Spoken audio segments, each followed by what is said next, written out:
来继续来看立法院顶礼拜六，朝野为着选罢法起卡动手，即摆过来起小告。民进党的立委吴派业指控着国民党的立委陈玉珍外套内底敢若穿一领内衫，伫咧冲突的时阵脱衫，要共调高档，企图要来制造防性骚扰。陈玉珍讲，伊本底是有穿西装，是冲突的时阵去互扣破去。陈玉珍爱吴派业24小时来甲道歉，无得要告。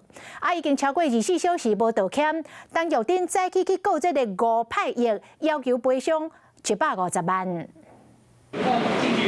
最后通牒时间到，国民党立委陈玉珍摕手头的诉状，正式提告立委吴派业，两人为着服装打扮连日作对。我好像故意要在外套里面只穿内衣，意图来制造这个被性骚的这种事情哈。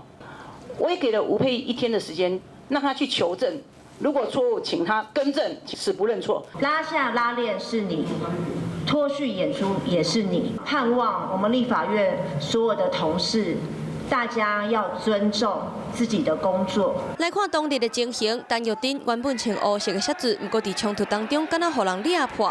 后续调野攻防的时，嘛确实甲掠骨脱开，不过双方个人有讲法。我的衣服被扯开，我的衬衫被扯破，所以内衣外露。他拿这个来标榜，结果他今天实际的行动却不是这样子。我觉得这真是假面立委啊！谁演很大？我相信人民大家自有公平。选罢法调野冲突，煞意外引发着哪日查某立委的小战。